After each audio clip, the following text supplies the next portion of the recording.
Welcome, ladies and gentlemen. This is our city of Bowling Green, Kentucky, regular meeting, City Hall, November 21st, 2023, starting at 4:30 p.m. And we're going to start out with an invocation, and I'm going to make an introduction. We are going to bring up to the podium TJ Renfro. And TJ is joining us from First Baptist Church. He is the youth minister. He's been a youth minister for less than a year. He's married to Anna, and he is a newlywed since July of 2023. He has a BS in sports management from Western Kentucky University, and he's currently pursuing a Master's of Art in Discipleship from the New Orleans Baptist Theological Seminary. And he joins us tonight to provide our invocation. Thank you for being here, DJ. Let's pray. Father God, we are so thankful to be able to come here today. Lord, I ask you to bless these conversations for them to be beneficial for your glory and your glory alone. I pray for this week and the safety of our community as we are traveling to different places across the counties and city. I also pray for each individual within this room, and that you have your hands over their hearts and minds as we go into this busy season of life. I ask that you continue to provide wisdom and guidance as there is deliberation on the items before these faithful servants within this room. Allow us to continue to lean on your everlasting love tonight. And I pray that you will be magnified in our hearts and minds as we move forward. I pray that your will be done on earth as it is in heaven. Lord, we love you, and it's in Christ's name that we pray. Amen. Thank you, TJ. If you will, we recite the Pledge of Allegiance. I pledge allegiance to the flag of the United States of America and to the republic for which it stands, one nation, under God, indivisible, with liberty and justice for all.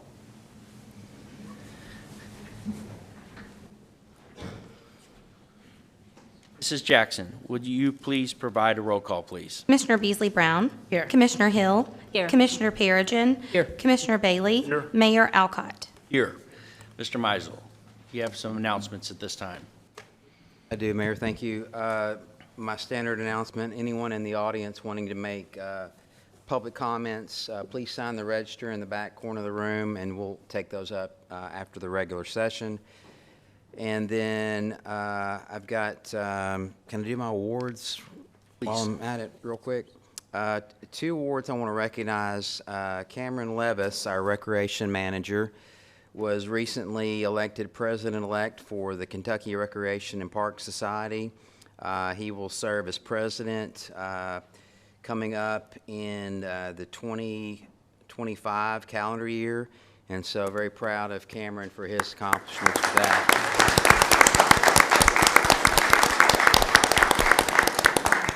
Cameron, stand up and wave to everybody. That was your recognition there. Secondly, we hosted the Kentucky Travel Industry Association Conference recently, a week or so ago at the Convention Center. And they give out what they call Traverse Awards, and we being the city, the NCS department, and Downtown Development Division under Talia Butler, won 10 awards. We won 3 bronze awards, 5 silvers, 1 gold, and 1 award of distinction, and those were called Traverse Awards from the Kentucky Travel Industry Association for marketing and event building efforts. So congratulations to Talia and her division, NCS. Most of that was Duncan Hines. There was some, I think one was for the Downtown Lights Up. So really good performance there. And then lastly, I would like to ask Buddy Steen to come up and give you guys a quick update on the CREATE Central Region Ecosystem for Arts that he's head of. And before you, I think you've got a report, a couple pages, and I'll turn it over to Buddy Steen. Thanks for coming, Buddy. Oh, thank you, Mr. Mayor and Commissioners, for having me up. It's been a great year, I can tell you. I started this 20-some-odd years ago, and I've never seen a better aligned ecosystem come together at the right time and place. You know, I was telling somebody the other day, Nashville, Tennessee, last year, I'm told, grew by the entire size of the city of Louisville in 1 year. We were 45 minutes north. Now, it might be a trick. We want to maintain our identity. We're Bowling Green, Kentucky. We want to maintain the charm and what we have. But we have an incredible opportunity to tap into resources that haven't been available to us for quite some time, right? That Highland Ridge sort of kind of blocked us off, no joke. So we're seeing that. We're seeing it in technology companies when we recruit. Someone asked me, how did you recruit this Being AI company that, to come to Bowling Green? Well, they probably wouldn't have if we weren't so close to Nashville, but we're a better place to start a company and raise a family and put together these talented folks. Everything that we've done is focused on one thing. It's focused on talent. And it turns out if you want to be meaningful to business and industry and recruit companies, then that's what you do. And we've got it. We've got talent coming to Bowling Green, staying in Bowling Green, growing up in Bowling Green, going to Western, and so forth. People coming from really all over the world. So I gave you some numbers just to kind of give you some order of magnitude of kind of where things are. The one number that I really was impressed about was I created a survey for the first time this year. And it was a survey of sort of the key local ecosystem players. City of Bowling Green, Warren County, Chamber of Commerce, WKU, Small Business Development Corporation. And the survey was, how would you rate the city, our ecosystem in terms of alignment? And I'm going to ask it every year. And we rated 4.2 out of 5. Some people said if 4.5 was possible, then that's what it is, So we scored, all of those ecosystem players scored that very high. But I'm going to keep an eye on it, okay? Every year, I'm going to ask that same question and make sure that, because what happens with the ecosystem, it's very easy for someone to fall kind of out of alignment, and you won't even know it until the illness sort of comes across. So you'll see that in the report, and I just think that's really important, and I'm going to make that standard operating procedure. The other thing is just the sheer magnitude of the companies and the type of companies that we're having come here, spinning off companies out of Western for the first time. We've got Doppler EOC that's getting ready to crank the switch in December. We've got the WKU Launchpad company that was formed. Bingo Size started several years ago inside the university. We've got that's spinning out into the commercial sector. And that's where these companies can scale and create jobs, and that's what this is all about. So just activities, and I'll be real brief. 183 new jobs created. That's reported to us by we call them our members and clients, last year. Okay, that's an increase in payroll just in our facility, the Innovation Campus, of about $9 million in 1 year. So scale is happening. I mean, you can see the parking lots start to fill up if you drive by the facility, right? It's amazing. 21 startups created, and there's more than that, but that's just what we were able to report. $63 million invested in regional companies from monies coming outside into companies around here. So we're doing really, really good when it comes to getting out these tech companies funded. And as far as return on investment back to the city, if you look at your finances better than I do, but I would project the return on your investment in us is, 4 or 5-fold, just in cash. So that's a good thing. But it doesn't come for free. We are very, very busy. I mean, we had 823 meetings with startups this past year. That's a lot. We also met with our regional partners. This is the chamber and so forth and so on, 572 times. So it takes a lot. It takes a lot of effort, to make sure that everybody's informed and connected and leveraging what we're doing.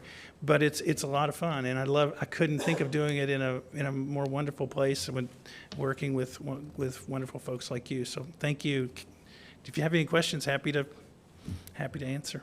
Buddy, it's always phenomenal to hear your level of vision for our community, and we appreciate these numbers because it's working, and we're proud of the WKU Research Center because it's a hub of our community that's bringing in tech and bringing in new jobs, exciting jobs that really appeal to any community. the largest cities in the world would be envious of what you're bringing to our community. So thank you for this update and your inspiration. Thank you. Thank you very much. Buddy, I want to echo that as well. Not just even bringing it here, but also growing it and hopefully staying here. We have the Trans Park, but also having an innovative technology component to have here in Bowling Green, Kentucky. We're not looking at today, we're also looking at tomorrow, and that's one of the biggest things that's going to help out our community, not in just the 2020s, but the 2030s and beyond. Sir. So, Yeah, it looks good. The future, I think next year will be, we've had a fantastic year, but I think next year it's just going to continue to grow. I really do. So looking forward to coming back. Thank you. Yep, thank you all.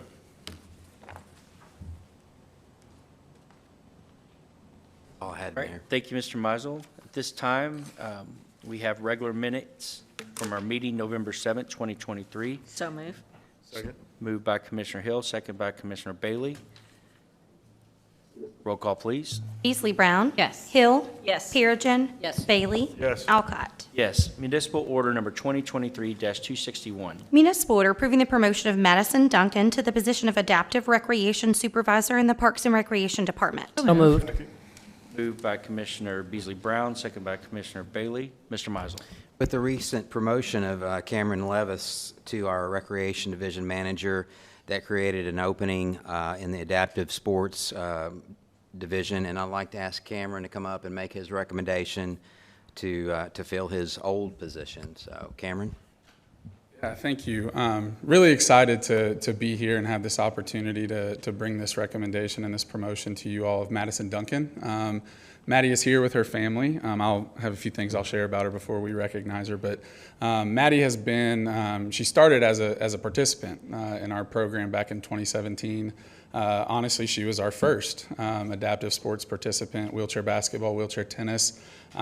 Came on part-time with us in early 2019, moved into a full-time role when I got promoted last time, and so we just keep this trend, which is awesome. And I'm a storyteller at heart, so I'm gonna share a story about Maddie. But early in 2019, we were coming back from doing wheelchair basketball at Greenwood High School, and I'll keep it short. But there was a young boy in Coomer Little that came up while we were unloading the equipment and looked at Maddie, and I'm sharing this with her permission, but looked at Maddie and said, you know, what are you guys doing? And, you know, we told him we had been at Greenwood playing wheelchair basketball all day and all this stuff, and his eyes went straight to Maddie, and he said, you can play basketball? Like, and just asked this real innocent, curious question.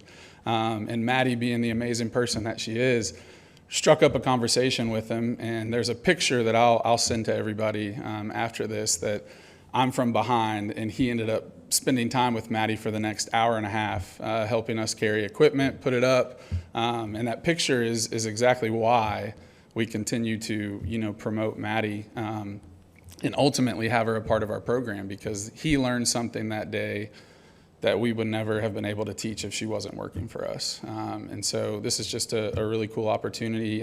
Maddie represents everything that the Adaptive Sports Division, previously Special Pops, previously BG Adult Athletic Club, everything it was meant to be when it was created in the 80s. And so really cool opportunity. I'm excited to continue working with her and just see all the cool things we can do. So thank you. Thank you, Cameron.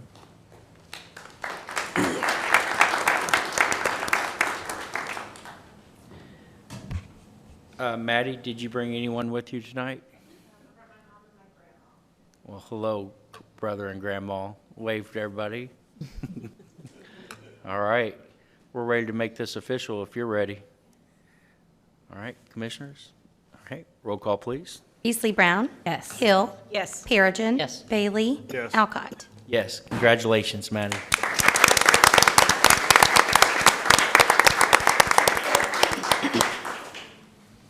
Municipal order number 2023-262. Municipal order approving the career path advancement of Doug Hoots to the position of Operations Technician 2 in the Public Works Department. So moved. Second. Moved by Commissioner Perigin, second by Commissioner Hill. Mr. Mizel.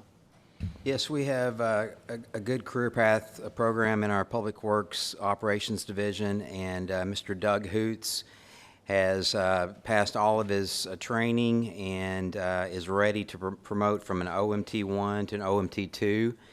and we are excited about that. Doug was appointed, or came on the job in March of 2022, was on the city street maintenance crew, and has just learned a lot of good skills and ready to move up to that OMT2 slot, and recommending his promotion to that. Andy Souza, our Public Works Director, is here. Andy, you have anything to add? Hopefully it didn't steal your thunders. You did great. So good evening. It is my pleasure to recommend him for promotion. As Mr. Meisel said, we do have a career path, and you have to do certain tasks in order to move up, and it's not automatic, and a lot of that depends on the weather. We can't promote folks until they've shown that they can do the snow plow, and the reason he's not here tonight is he's on our leaf crew, and as of this morning, the team has picked up 310 tons of leaves since 30 October. So a definitely well-earned promotion, and he is not here tonight because he's resting, but he has my highest endorsement, so thank you. All right, thank you, Andy. Commissioners? All right. I think 300 tons of it was from my front yard, so thank you all. I appreciate it. I thought you were going to say snow, and I thought, no. Roll call, please. Beasley Brown. Yes. Hill. Yes. Perigin. Yes. Bailey. Yes. Alcott. Yes. Congratulations to Doug Hoots. Municipal Order Number 2023-263. Municipal order authorizing the acceptance of a grant through the 2023 Community-Oriented Policing Services Hiring Program from the U.S. Department of Justice in the amount of $500,000. Second. Moved by Commissioner Hill, second by Commissioner Bailey. Mr. Meisel. So you all have heard of this one before, COPS grant. It's from the Department of Justice. We apply for this as often as we can, and we were fortunate enough to get awarded this grant this time. It's a 35-65 split. We match 65%, and they give us the 35%, but it's still a really good grant. So this goes for 3 years, and it gives us 4 new police officers, and so total amount for the grant is $500,000. Our matching portion is $915,000 to get to the $1,415,000 over the 3 years. This dovetails in and complements our 6-year staffing plan that Chief Delaney's put together, and Nick Cook and Chief Delaney are here to answer any questions you might have about this one. I would like Chief Delaney to come forward and just kind of give the city a scope of the police officers that are going to grow in the next 5 to 10 years. I know it's been shared with the Strategic Council, and this is a growth in perpetuity for 4 new police officers, but could you just share a little bit of that growth outlook vision? Sir, Mayor. One of the things that we have to consider is the amount of time it takes to train police officers, and the city continues to grow. It takes about a year to get a police officer fully trained, out on their own and up to speed. So the projected outcome for the growth of the city and the growth of the police department to continue to be able to give the service to the citizens that we need. We have 4, I think, this year. The out years, there's 5 and 4, but based on some needs within the police department and the training staff as we grow and add the training facility. Thank you, Chief. Yes, sir. Any other questions? Rowan. All right, no further discussion. Roll call, please. Beasley Brown. Yes. Hill. Yes. Perigin. Yes. Bailey. Alcott. Yes. Municipal Order Number 2023-264. Municipal order authorizing the submission of a grant application to the Kentucky Division of Emergency Management for Kentucky Hazard Mitigation Grant Program funds in an amount up to $1,086,750 for the construction of tornado shelters. So moved. Second. Moved by Commissioner Hill, second by Commissioner Beasley Brown. Mr. Meisel. Sometimes with tragedy, there comes opportunity, and this is one of those examples. We have an opportunity to get some hazard mitigation grant money to build 2 more of the storm shelters. We brought a group of them to you recently. It was from another funding source, FEMA. This is from a Kentucky Hazard Mitigation Grant, and this is a little bit different. Still a really good grant. They will pay 75% of the cost of these. The state will pick up, I believe, 12%, and then our local match is 13%. So 13% is still a really good bargain on these structures that will help secure some areas of our community, give residents a place to shelter in times when they need to. So we are planning these two here to be built at Lampkin Park and Hobson Grove Park. We're trying to spread these around as best as we can. We recently brought, I think, 5 to you at a recent meeting, but we'll have, with these two, we'll hopefully have 7 total. These are 30 by 60, I think, square feet, and would be equipped and ready to go with mag locks when there is a severe weather event and can be activated immediately.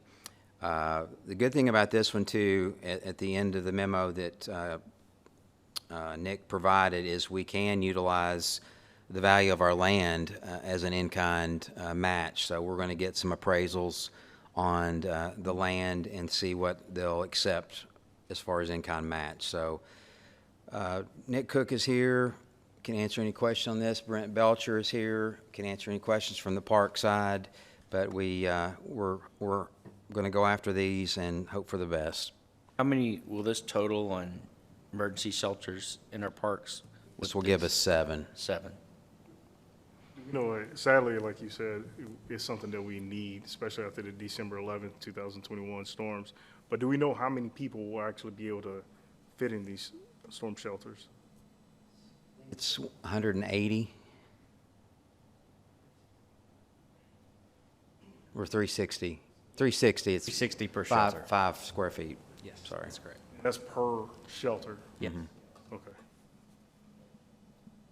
I'm just really grateful that we're continuing to pursue this funding to bring these shelters. I know one of the things that happened in our community after the storms was just a lot of folks reaching out, you know, where's the local, the closest tornado shelter, and the map was all in the county parks. And so I'm really grateful for you all working tirelessly over the last, year and a half to make sure that we can, cover this part of the heart of our city, make sure that we've got a safe place for people to go during storms, especially this part of town where we know some of the housing is more vulnerable and, could potentially a lot of people in harm's way. And so just really grateful for you all doing this hard work to bring these shelters. And do we have a timeline on, in terms, we got the one at Roland Bland, right, is first, and then, no, not that, okay.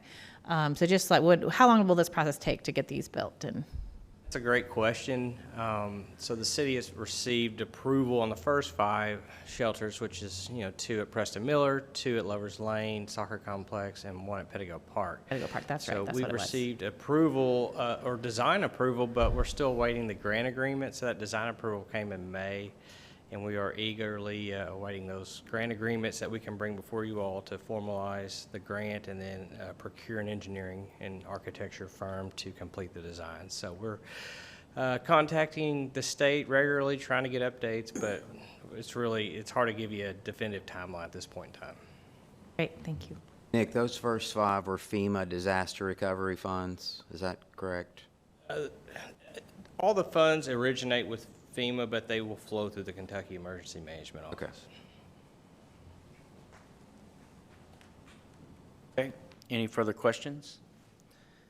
Okay, thank you, Nick. Roll call, please. Beasley Brown. Yes. Hill. Yes. Perigin. Yes. Bailey. Yes. Alcott. Yes. Municipal order number 2023-265. Municipal order authorizing and directing the mayor to enter into grant agreements for flexible neighborhood grants with various organizations. So moved. Second. Moved by Commissioner Beasley Brown, second by Commissioner Bailey. Mr. Mizel. As I mentioned at an earlier meeting, for 25 years now, that we've been giving these neighborhood grants to communities, to neighborhoods. We used to call them SNAP grants, the Select Neighborhood Action Program. Then we moved to the Flexible Neighborhood Grant Program, FNG. But regardless, it's still the same program, still the same funding from our general fund that we budget each year. $40,000. Tonight, we are recommending 3 projects, $1,000 to Indian Ridge Condo Homeowners Association to repair and replace sod as a part of their overall tree replacement project along Indian Hills Drive, Second is the Pine Grove Homeowners Association, $4,500 for decorative signpost enhancements in that neighborhood. And then the third one is Tree Bowling Green, $7,500 for continued restoration of our tree canopy in our city neighborhoods. Karen Foley is here with us tonight, can answer any questions you might have on this, but three good projects that we thought were worthy of a neighborhood grant. Karen, great event last night for Neighborhood and Community Services and recognizing the many communities and neighbors doing amazing things in our community. So well done. Thank you. And I don't know that you have any questions. I just always want to come and say thank you for continuing to support this program every year. And I just feel like I need to say that every time because these are local funds. They're not coming from the state. They're not coming from anywhere else. And the fact that this city makes a commitment to put money into neighborhoods through this program for 25 years now is pretty remarkable.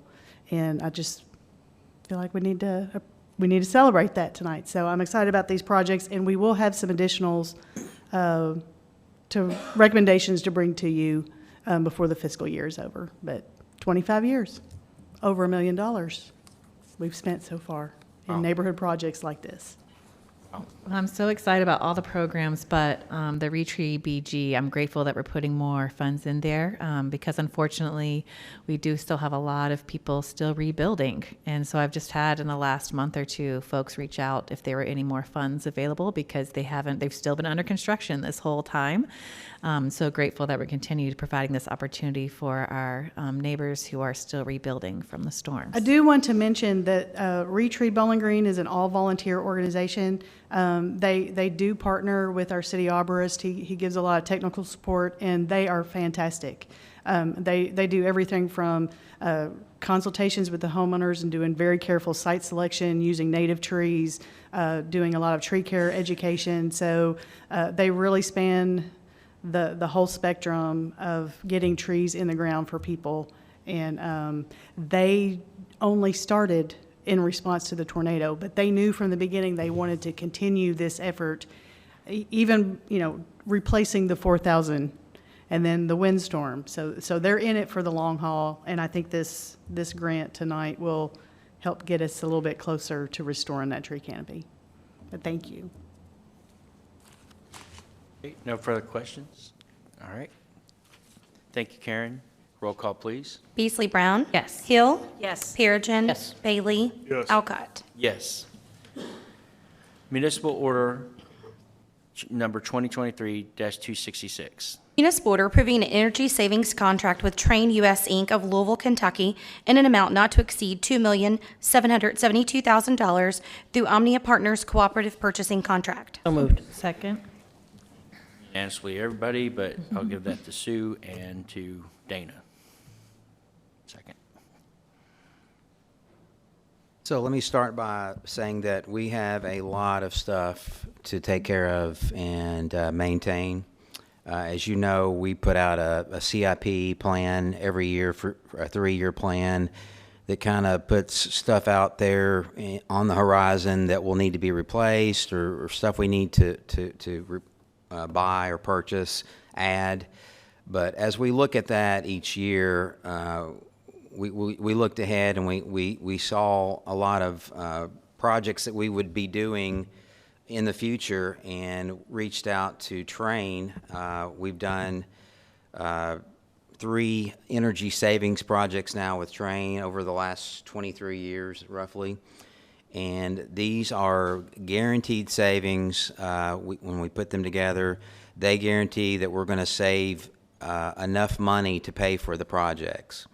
And so in this case here, you'll see in your packets, there is a chart that shows we would propose to go ahead and take care of these items that are going to be out there in the next few years with this pact agreement where Train would guarantee savings back on these projects in the amount of $1,621,378 if we were to go ahead and spend roughly $2.7 million over the next year or two. So we have funds set aside for this in different capital project funds. And when we looked at this, we saw some projects that we needed to take care of, like HVAC, so a lot of parks projects. We've still got some what I call high-pressure sodium lights, the old yellow-looking lights in a lot of our parks that look like 1982, that do not provide enough lighting and security. And so we want to be in the 21st century. I think we're in the 21st century with conditions in our parks for safety reasons, for lighting purposes. So you'll see a lot of lighting projects in this package. You'll see some work at the water park on a pump that we're going to have to do anyway, so we might as well capture the savings on the energy savings project with Train on that one. We have a leak out there that we're losing some water on that they're going to also throw into this project. So we think this is the right way to go. We've had very good success with the last 3 pact agreements with Train.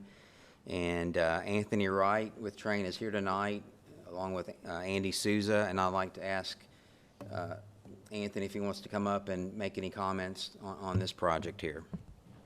Thank you, Jeff, and good evening to the mayor, commissioners. And you're hearing what I have left of a voice from spiritually trying to push the University of Michigan through in that game in Maryland. I was actually at the game and had a great time there. But yes, this continues a long-going partnership that we've had with the city of Bowling Green, and we've done a lot of good work together. This isn't one of those projects where you do the work, you get paid, you go away in a year, and you hope everything works.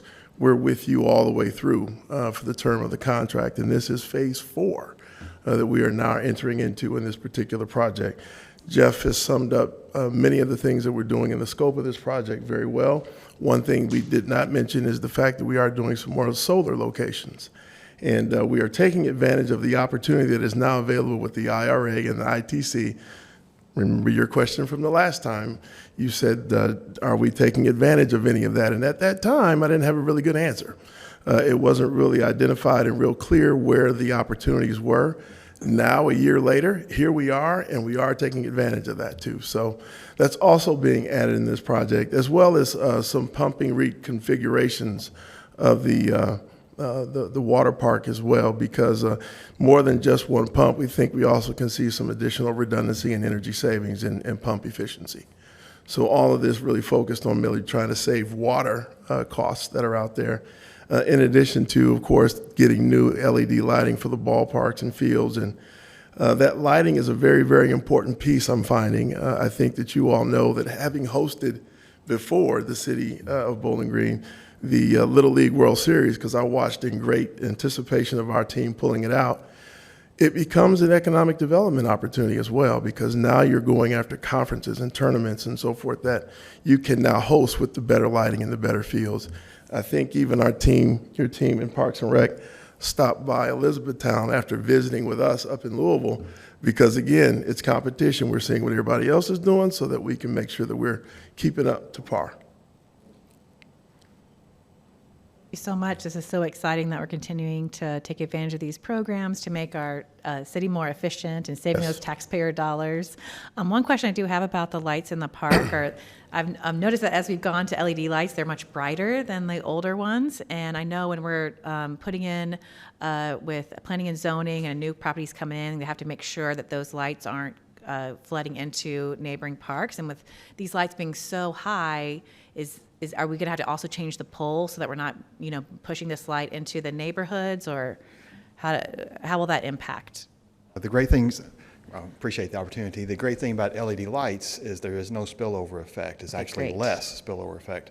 Great. You'll see on sports fields now, because of LED lights, they can point them to a pinpoint thing, and literally it goes from lit field to darkness. So you can put an LED light in just about anywhere, and there's no spillover effect for it. It's literally where the direction of the light is pointed. I'll put it that way. The light shines on where that LED light is pointed. Well, that's good news, I'm sure, for the folks who are neighbors right next to the parks. So that's great. If you look at Lover's Lane, the trail that we have, that's LED lights. There's no spillover on that. So the light is just a couple feet outside of the sidewalk. Just an example. Either one of you want to explain the mystery of the purple lights Okay. I have no knowledge of of the lights on that. It wasn't us. That was BGMU, our sister government. This, I forgot to mention, this is part of the Omnia Cooperative Contract number 1153. It's a purchasing co-op that we are a member of, so much like the state pricing contract, this is already out there at the lowest possible price with Trane. I would like to take this opportunity to thank Mr. Wright. When this was on our agenda last time, I had lots of questions. Wasn't quite trusting it too much, but I appreciate you taking time to come to Bowling Green, explaining it to me. And I want our citizens to know we were going to purchase this equipment one way or the other. Right. So we are purchasing it and also getting these energy savings. So thank you for explaining that. And my favorite part about it is how much time it's going to save our city employees for troubleshooting. You all are going to see it possibly way before our employees, and that gives them time to help our citizens more. So thank you so much, Anthony, for taking time to explain this, making me a believer. So Absolutely. The operational savings that we have from maintenance and so forth is one of the benefits that we capture in the cash flow.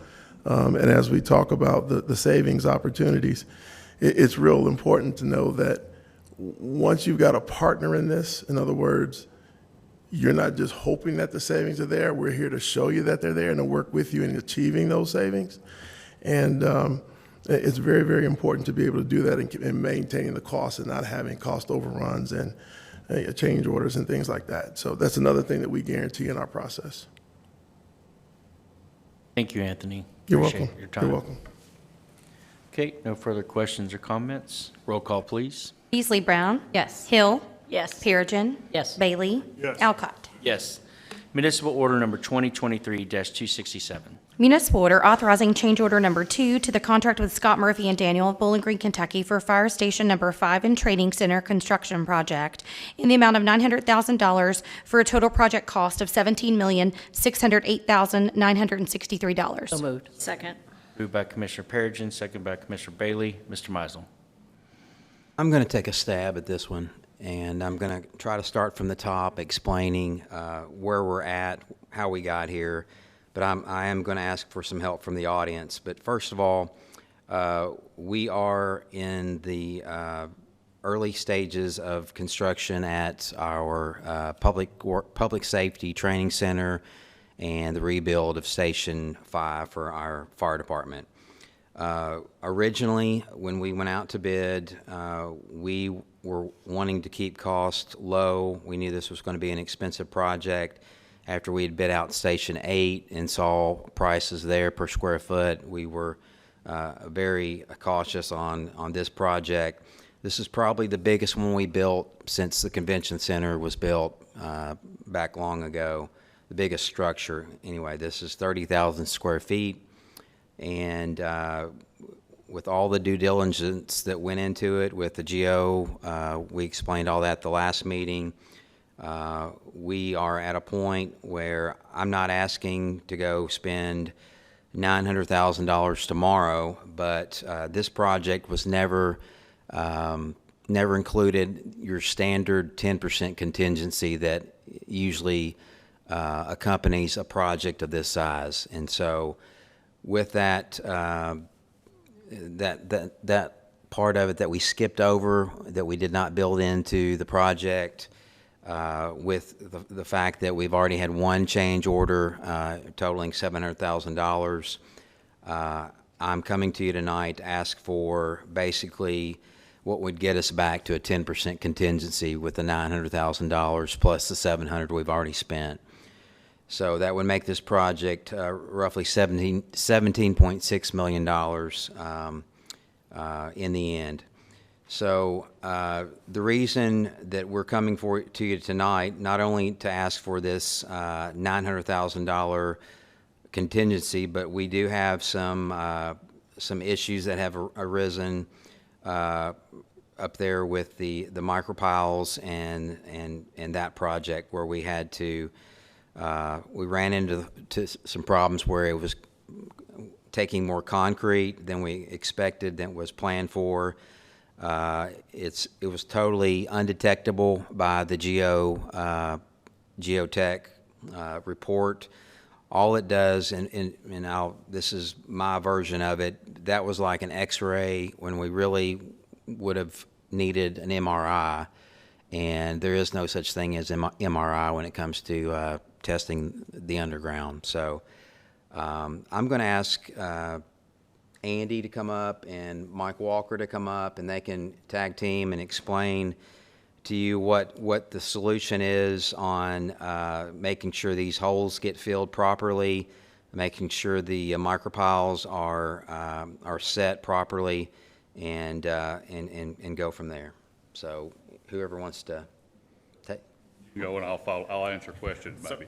So Mike's the expert. So what we found, and Jeff, you did a great job of sort of setting the stage for how we got here. This is very much akin to a patient on the operating table. And as soon as the surgeon opens that patient up, it's worse than we had expected. That is exactly what is happening at Fire Station number 5.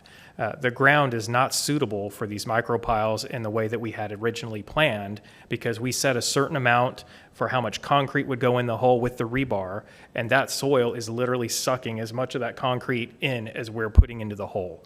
So we need to come back with a different plan to make sure we don't lose that concrete as we're putting it in the hole, because really that rebar is what's making this a very safe complex. So in the future, when fire and police are in there, when our emergency communication center is in there, whatever happens with that ground, and we know there's potentially a huge cave underneath that, if it falls out, that station will remain firm.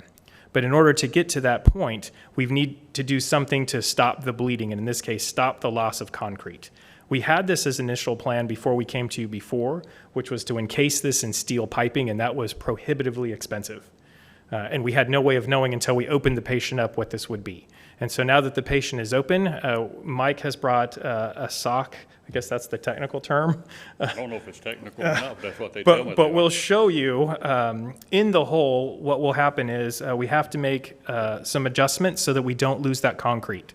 So think of this as a bandage going into the hole that keeps the rebar in place, and we will not lose concrete as this is pumped in. So I'll wait for him to get that out to everyone to see. You'll have to explain it. I don't, it looks like I'm going to go in 1980s with, okay, so it's a sock that continuous. All right. Copy. And the concrete goes inside it? Goes inside of it. This fabric is what's keeping it from going on now. So imagine a hole. We planned for 30 feet deep. Some of the holes are not as deep and some are deeper, but we averaged 30 feet depth for the hole. And then based on standard engineering practices, we came up with 3 bags of mortar or concrete. That is the standard for the industry. So that's what we proposed in the last change order. And that should have worked had we not had a patient that had all kinds of problems when we opened them up.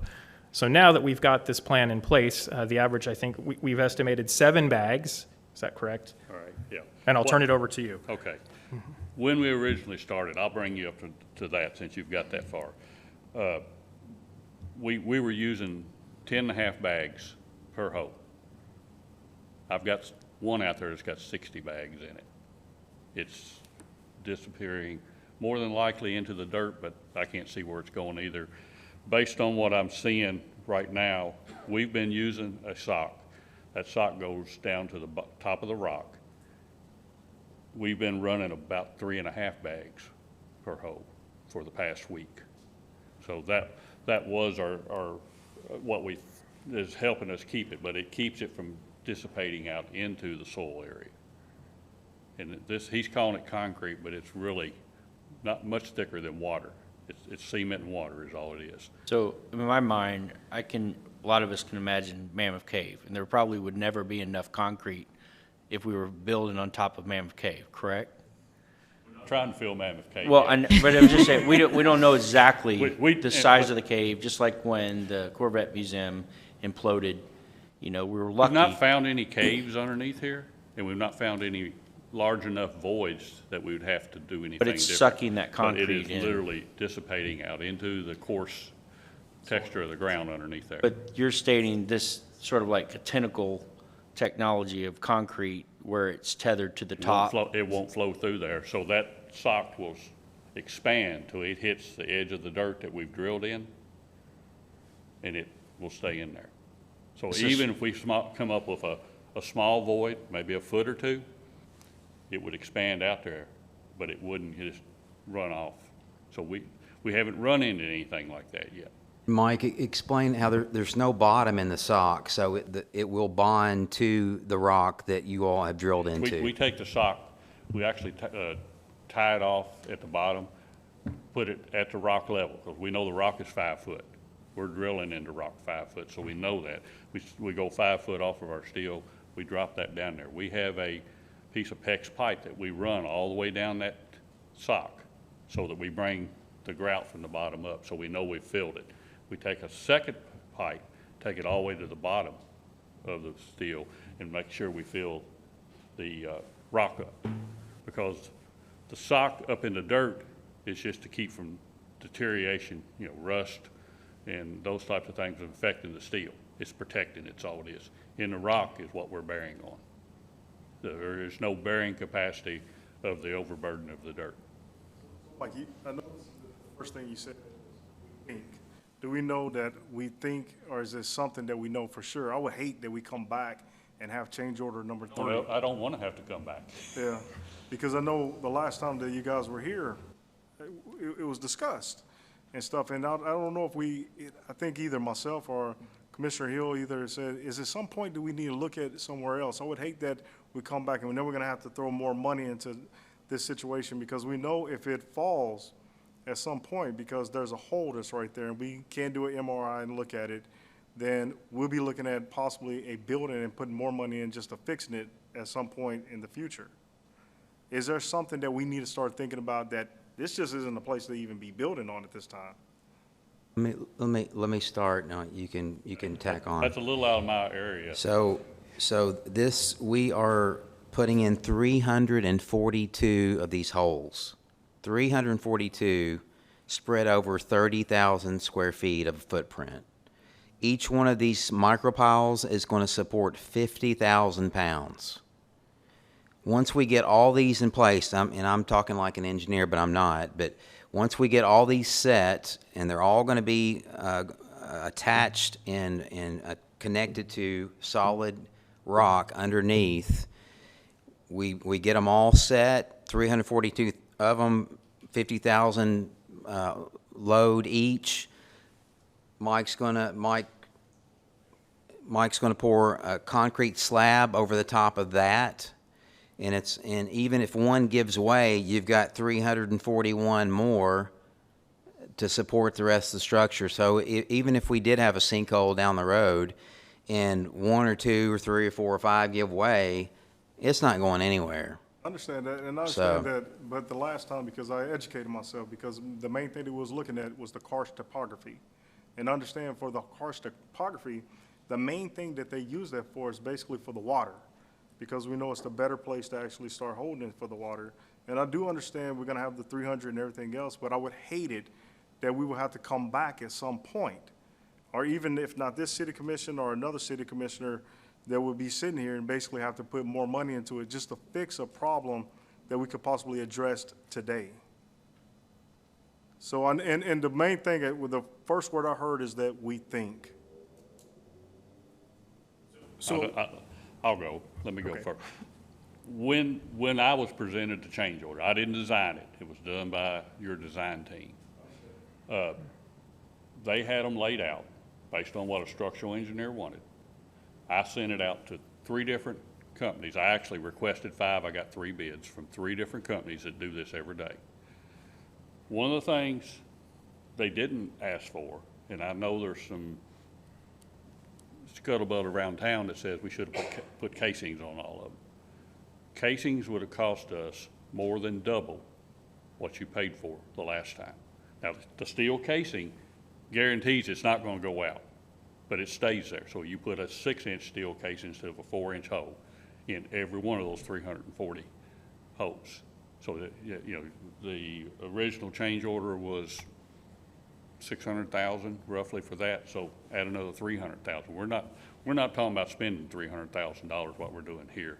And like I said, I've got a history of 36 that we've done over the last week that are averaging 3.5 bags. So the grout is staying in that bag in the dirt.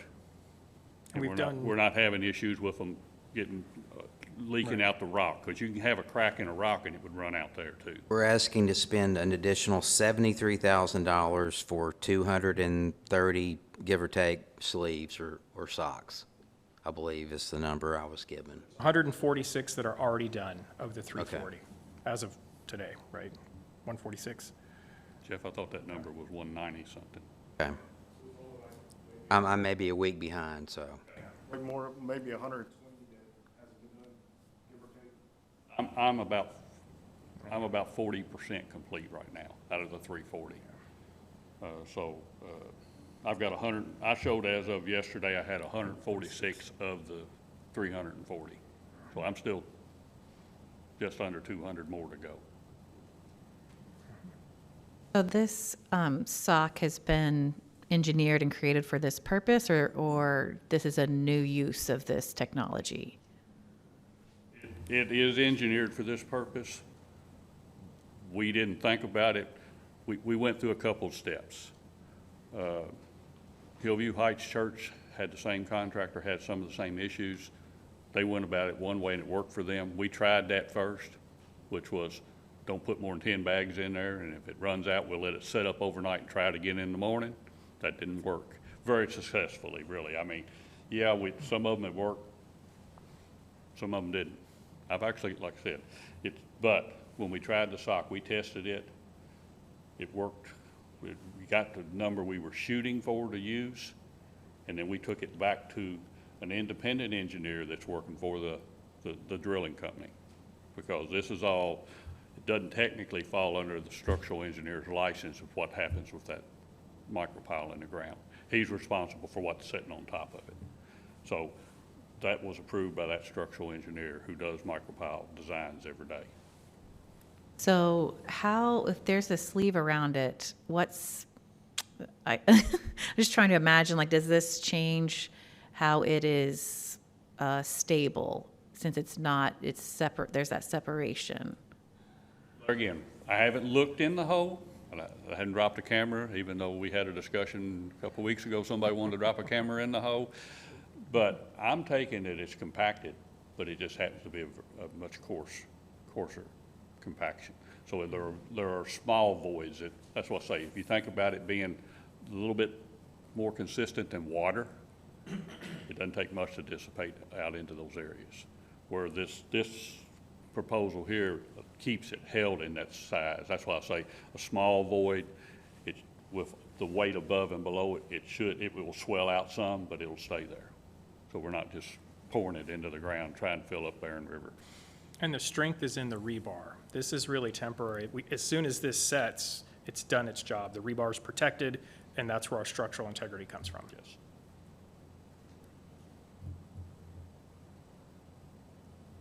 I first of all want to thank Scott Murphy and Daniel for doing everything you need to do to make this safe for our police and our fire departments. And Chief Delaney and Chief Brooks, my position on this has nothing to do with my support for our police officers or our firefighters. You all do a great job. My concern, as it was the last time we voted, it's not with Scott Murphy and Daniel. You all are not the reason for this problem. It's our original engineers. They did not do their job properly, and now you all have to come face the music, and I apologize for that. You all are doing a great job. I'm a firm believer that we need to hold Branstetter and Carroll accountable for the job they didn't do for us and costing the citizens of Bowling Green this amount of money. I pray our city learned from this. I think we have. I appreciate the time Andy's taken to explain it to me. You've explained. You all are doing great. I know it's going to be a safe building because of what you're doing, and I appreciate that. But I am still furious that the first group did not do their job, and we're paying the price. And thank you for facing this music. You're doing a great job. I might ask Commissioner Hill a question. Would you consider a friendly amendment to ask Branson or Carroll to cover these costs, or what would you think is the best? I definitely think we should. I've been talking, it's my understanding, engineers and they have insurance called errors and omission insurance. I think it might be an uphill battle, but I think we definitely need to pursue it. And we'll never know until we try, but I definitely believe they're the ones at fault here after everything, everyone I've talked to. And I'm sorry our city has to pay this price because their lack of work. Well, I concur with you, and I would be happy to second some sort of friendly amendment to this proposal that we pursue that. So let me just say a couple of things first. What they did was not follow the recommendation in their own report and report that for the bid. But even had they done that, that wouldn't have fixed what's happening now. What's happening now, there was no way for anyone to know. So it's not going to cover this. As far as the first part, we can look into it. But errors and omissions happens, for example, if we had built the building and not have known and then had to go back and fix it, the additional cost. If they had realized that and told Scott Murphy, we would have still paid the amount we're paying anyway. So we aren't out anything by their failure to include that. It did not cost us anything extra. Now, I did tell David Hayner, if we're going to have a supervisor out there longer, if there's some kind of increased cost to the project, we could try to get that. But to my knowledge, that's not the case. We can ask Dave Hayner, but he did not indicate we were going to have any increased cost. I think we didn't know that the issue was there, the first issue, so it's just a matter of us not having an idea that it was going to be this much more. But it's not costing us any more than had they told us from the beginning. And there aren't damages for not knowing that. That's not a legal damage. So, But and I think as far our as this part taxpayers will goes, there's disagree. nothing. We can't do anything about this. No one would have known about this. But we can talk about the 10% contingency all we want, but that's just kind of a scapegoat. Yes, we woulda, coulda, shoulda, but these people, I've had too many professional construction people in this town talk to me about this, and everyone says they should be held accountable.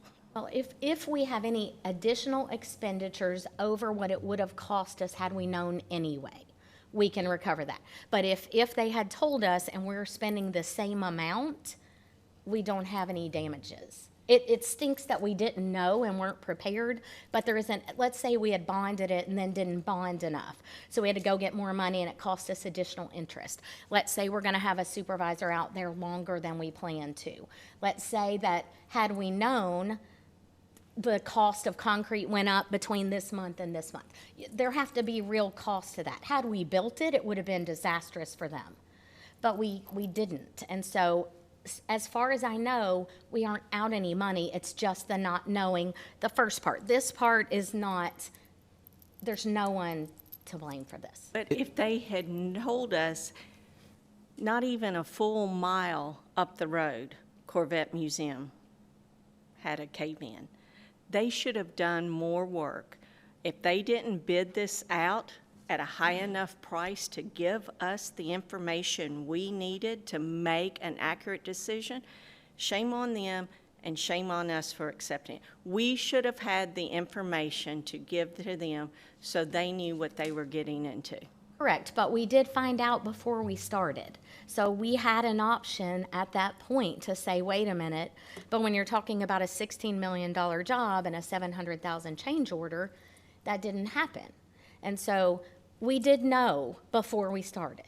We're now up to a $1.6 million change order. Well, but this part they wouldn't have known. I mean, they just told you there was no way to know that. If we had known all about everything, the last one and this problem here, at the beginning, our bids would have come in at 16 million plus 700,000 plus $192,000, and that would have been our our contract price, and we would have gone and done it regardless. So when we find out versus when we don't know or whatever, we would still be paying for it in my mind.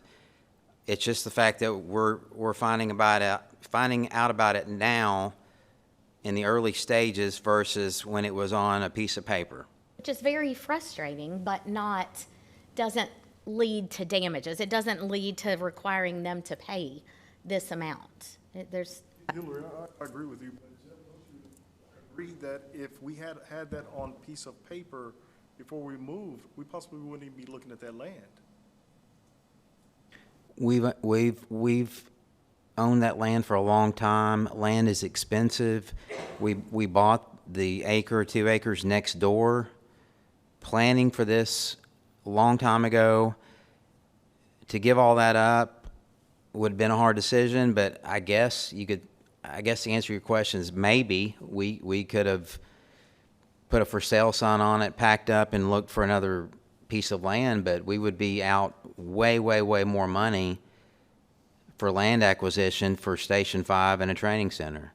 So it's sunken cost, in my opinion, what we already had invested in that property. So we've got over $1 million spent already on this project, and we can make it right and have a really good facility for an extra $192,000 on top of the $700, and hope for the best and move on.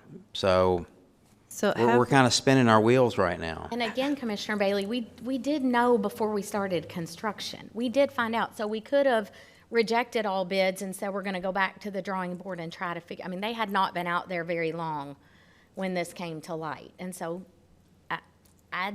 we can absolutely ask them to pay for any costs that exceed what it would have been had we started, but not just this. So can I ask if, like you said, a normal 10% contingency is, pretty standard practice in terms of if you're doing construction, there's always going to be things you find that you weren't expecting. So have we, with these two items, our last meeting and this meeting, have we gone beyond that 10% contingency? No, and there's enough money in here to hopefully get us to the end of the project. So what would be 10% of this project? Well, $1,600,000 roughly. And these two, last meeting and this meeting comes to what? Well, we put in $900,000 not to cover this issue, but to cover the rest of the project. So that would be the 10%. This change order of the $900,000, only $192,000 is going for this additional. Right, but remind me what we spent last meeting. $700,000. Okay, so we're still not up to the regular No. contingency. No. No. According to my math, we'd still have, after these two items, we would still have $657,000 remaining for any other issues and problems. I think. And anything we don't spend, we would put it away and use it for the furnishings and equipment in this building, IT equipment, whatever, that we have not budgeted for, that we would be putting in the next year's budget. I understand technically that, we're still under, amount that's pretty normal to have contingencies. I think, I don't want to speak for the rest of the board, but I think with the extra weight that's on our shoulders is the precedent that it sets in terms of, giving us a bid and neglecting to look at expertise that was given to you to understand the full extent of the price, and then us just adding money to it. And then that is the piece of this that I don't think any of us want to encourage or set a precedence for moving forward. And so I think what we are searching for is a way to support the project. The police and fire department need this building, but in a way that makes it very clear that when you are using taxpayer dollars, we expect everyone to do their due diligence and to make sure that they are doing this in a way that is going to make sure that we're being good stewards of our taxpayer dollars. And we don't feel right now that we've been given a solution that allows us to move forward without addressing this issue that was egregious. And I think Branstetter Carroll's very aware of how you all feel. I can get with Dave Hayner and Andy, and we can look for any potential costs that exceed what it would have been had they told us in the beginning, and certainly ask them to be accountable for that. I don't mind to do that. When I talked to Dave, we were talking about a very minimal amount. And as I said, if we had started building and discovered this, and it would have been super expensive to take care of it then, more expensive than in the beginning, they would have had to cover that cost. But we weren't there. It was the very beginning of the project, So can we add a line to, just a friendly amendment to this, that would say what you just said, you could talk to Dave about, that if it exceeds the normal contingency, so that we, in this vote. Not the contingency, it's the cost. Yes, I Right, understand. yes. So what would that language be, so that we can add that language in here as part of addressing what we feel is another part of our responsibility in this? I think it would just be better to direct me with Andy to do that, to pursue any potential recovery of any costs as a result of that error. Just need 3 commissioners to agree. Well, I mean, yes, you all are all nodding, so I'll just do it. And Dave and I have already talked about it, and Andy and I have talked about it, Jeff and I. So we will continue to look for that way. But I can tell you that Branstetter Carroll is aware. They're certainly aware of the issue. But yes, Dave and Andy and I will meet. We will get with Jeff and talk about any, and I have told him, look for any increased cost. If we're going to be out there longer, if we're going to pay staff to be out there longer, if we've spent any additional money, for example, Matt Powell being out there, that we can recoup. I don't know if any of you all have ever built a house. I built one in my lifetime, and fortunately my dad was the one that was building it and was holding my hand doing it, but this is no different than anything faced out there in the construction world every day. Jeff, you're going to need to spend another $10,000. You've got a sinkhole on this back corner to secure it. There's always going to be something in the build when you're building something, and so this is no different. This is unexpected. This was undetectable. To me, it's just part of construction, and we did not plan for it. I know that, but we have the money to cover it. We can fix this. We can move on and have a good facility. So that's all we're asking for tonight. I'm just asking for the $900,000, so I don't. If I get another $60,000 change order, I'm not coming back to you the next meeting. And another $80,000 here and another $55,000 here that are above my authority to approve. So why not give us the authority to have that extra contingency built in so that we can get this thing done? We're not waiting for the next meeting for approval. There was a $15,000 stop work penalty in with the contract with one of the subs. So if I had told Dave Hayner, nope, stop, we got to figure this out, we'd been paying him $15,000 extra. So we kept going. We kept giving it concrete, kept filling the holes. And so we're here tonight to get that fixed and to move on. Well, and there's no way to say with this, that Commissioner, money we're. if I may, I Sorry. will put that in the minutes. Okay. So we can do that as it's noted and reflected that the city attorney would work with Public Works and Branstetter to move forward with that. So that will be noted in the official minutes. I just have one additional clarification question. So if we're at this 900,000, that will get us to this 10%. At that point, like you just said, we just bought all this, had to, pay for all this extra concrete that was just seeping into the ground, that we didn't, do a stop order for something that could have been in there. Is there just some language around if it goes beyond this dollar amount, I know we're going to already be pursuing costs, but to make it.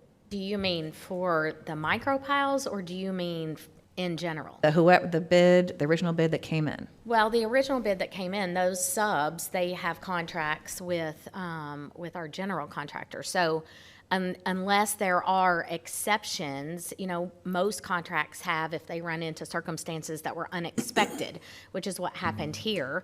The subcontract that I looked at the other day had a certain amount estimated for the concrete, and it said anything in excess will be billed. So it kind of depends on how those subcontracts are worded. If you're just talking about the price of concrete, they can't raise the price of concrete because they've already bid it. But if you're talking about an unexpected circumstance like this, where you're using way more concrete than expected, then if that's in the contract, then we can be.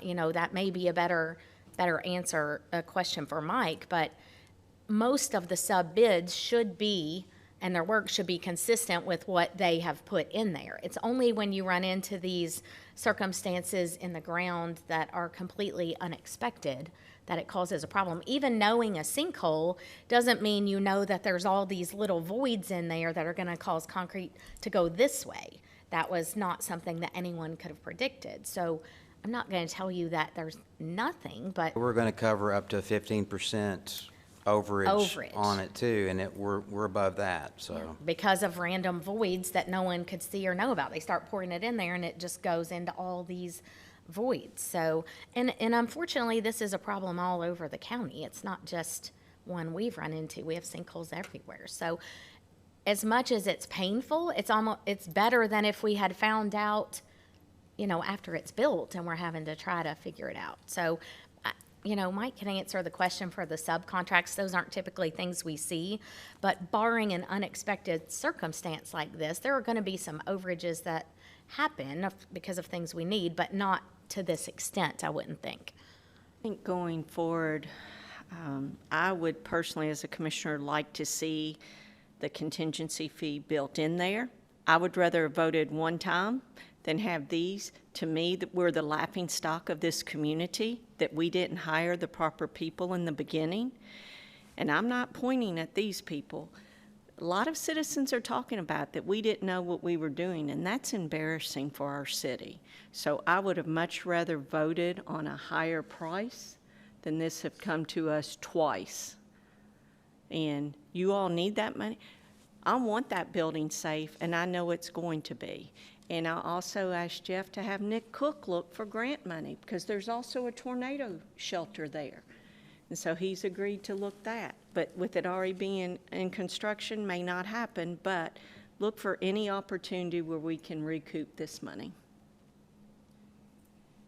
Well, you know, no one wants a change order, but whenever there's construction, and no intention towards you, Murphy, but Murphy's Law is inevitable. I mean, every time I worked with my dad, we always had to go around. The bottom line for me is we can cry over the spilled milk, but the milk is spilt, and it's the cost of this project.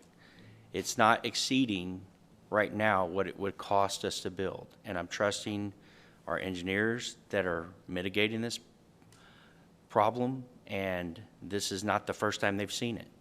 I know I've talked to the constructional engineers of AESC, $2 billion company. They're not sharing, but they had over 17 sinkholes that they've already mitigated, and I know the construction that they've had, and it's probably more than that they could share, but they're not sharing their proprietary cost of doing that business, but they have not stopped building a $2 billion plant. This is difficult for us because we're commissioners and we're learning from the professionals, but if this cost exceeded anything beyond what it would actually cost, we're going to go after Branstad or Carroll for that. And I think we all agree that's the right thing to do. It's hard to stomach that we have change orders, but I think it's necessary. We've already sunk $1 million in this. This is a much needed training center. I look at our police and in Fire Academy, they're in session right now. Our police is in its 5th. And I thought we might see our 6th go to this, but it's delayed, and it's delaying more. We already have a 90-day delay on this facility from the last commission meeting that we've noted. So I've talked to Andy, I've talked to Jeff. I believe the right thing to do is to put the money that it actually costs and move forward on this.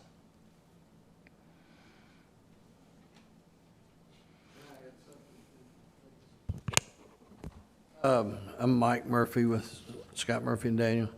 Of course, been doing this about 50 years now, so I know it's a terrible thing when this comes up, but all of you have, I hear the experience of what takes place in this area, and it's just natural in our area, and it's just unfortunate that this has happened at this site. I built the original buildings and site there, and I think encountered one sinkhole in the back on the site. And the buildings, built all the buildings, and, you know, it's been, what, 25, 30 years? Yeah, and so no problem. So, you know, it is very unfortunate, the situation, but you still want a good facility, you know, and I think it was mentioned, I mean, you got a great location, you got an existing facility there worth millions of dollars, you've got all your infrastructure already there, and so even though this is a hard hit to take, it seems like now, it's not as much as you think, because you've got all those other things that are already there. And I know, you know, whenever people design facilities, you know, they're weighing cost versus results of what you get. Sometimes you can underestimate just trying to, you know, get the best deal for the owner that you can get, and a lot of times it ends up coming back to something like this, and it is tough, and for us to have stopped, we had planned on being way along with this job at this point in time, and so you know, in the time of the year and everything. So it will cost us money that nobody's paying for what we'll encounter because of the lost time just with dealing with these problems. But you all didn't know it, nobody knew it, so you know, it's just something we all live with in our work life. So, but we'll get by it. But it's a good investment. I mean, to do what you want to do, and like some of you said, we want to build it right. You know, we don't want to have happen what happened at the Corvette Museum. The Corvette Museum in the Sky Dome where that happened, of course, that was all sinkhole related, and it come from down under up. So the problem that caused the cave-in was not there when the building was originally built, ever back when it was built. You know, it come from the ground up, and no one would have ever known. But you know, the way that we went back with it, if that whole end of town ever fell in, if you ask me, I want to be in that 150-foot circle, because it's standing on. It's like bridge piers and a round bridge. That's where I want to be, and I know you want the same thing for your folks up there, because you know, have a big emergency or something, the last thing you want to do is have a problem with your facility, and so everybody, you know, is continuing to make sure it's done right, and you've got an investment there already, so we just need to finish it, get on with the program. Thank you, Murph. Further discussion? None. Roll call, please. Beasley Brown. I would like to explain my vote. I, of course, support us building this public safety building and doing it safely. And so I'll be voting yes, but with the note that our city attorney and staff are going to be pursuing every avenue we can to recover any cost from the folks who are responsible from their negligence and not listening to those experts about what the original bid should have come in. So I vote yes. Thank you. Hill. I'd like to explain my vote. I support the police and fire. I want this facility to be the best facility possible. I appreciate Scott, Murphy, and Daniel going the extra mile, making sure this is safe. I couldn't vote and approve a $700,000 change order. I can't approve a $900,000 one. My vote's no. Perigin. Yes. Bailey. I'm going to explain my vote as well. I'm going to vote yes, but I'm also going to vote yes because I do think that we already have an investment there, and if we can fix it, let's fix it. But hopefully the next time, as other commissioners have said, we put something in there to make sure we don't do this ever again. So I agree 100% that needs to be in place before we have another Brandstatter setter that we have in the future. But I'm voting yes, but like Commissioner Beasley Brown, it's with a caveat that we're looking at going out to Brandstatter if we should go over that 10%. That should be an avenue that we explore. Alcott. Yes. Ordinance BG 2023-34, first reading, non-binding. Ordinance rezoning real estate. Ordinance rezoning a tract of land containing 10.45 acres from HB Highway Business and LI Light Industrial to LI Light Industrial located at 6449 Nashville Road, presently owned by JGL Properties LLC. So moved. Second. Moved by Commissioner Hill, second by Commissioner Perigin. Mr. Mizel. Planning and Zoning Board met on October 19th, and there were 5 members of the 8 members present for this case that were eligible to vote, and it was a 5-0 unanimous vote to rezone this piece of property from highway business to light industrial with the general development plan. Ben Peterson is here, can answer any of your questions you have on this item. All right, thank you for being here, Mr. Peterson. Questions at this time? None. Roll call, please. Beasley Brown. Yes. Hill. Yes. Perigin. Yes. Bailey. Yes. Alcott. Yes. Ordinance number BG 2023-31, second reading, binding. Ordinance rezoning real estate. Ordinance rezoning a portion of abandoned CSX Railroad right-of-way from HI Heavy Industrial to RM3 Townhouse Multifamily Residential and LI Light Industrial located along Berry Street between Veterans Memorial Lane and Nugent Street, presently owned by St. Joseph Catholic Church of Bowling Green, Inc. So moved. Second. Moved by Commissioner Perigin, second by Commissioner Beasley Brown. This was a 5-0 at the last commission meeting. Unless there's any new discussion? None. Roll call, please. Beasley Brown. Yes. Hill. Yes. Perigin. Bailey. Yes. Alcott. Yes. Ordinance number BG 2023-32, second reading's binding. Ordinance rezoning real estate. Ordinance rezoning a portion of a tract of land containing .9876 acre from HB Highway Business to RM4 Multifamily Residential located at 5421 Scottsville Road, presently owned by Southern Comfort Apartments LLC. So moved. Second. Moved by Commissioner Hill, second by Commissioner Beasley Brown. This is all a 5-0 at our last meeting, unless there's any new discussion.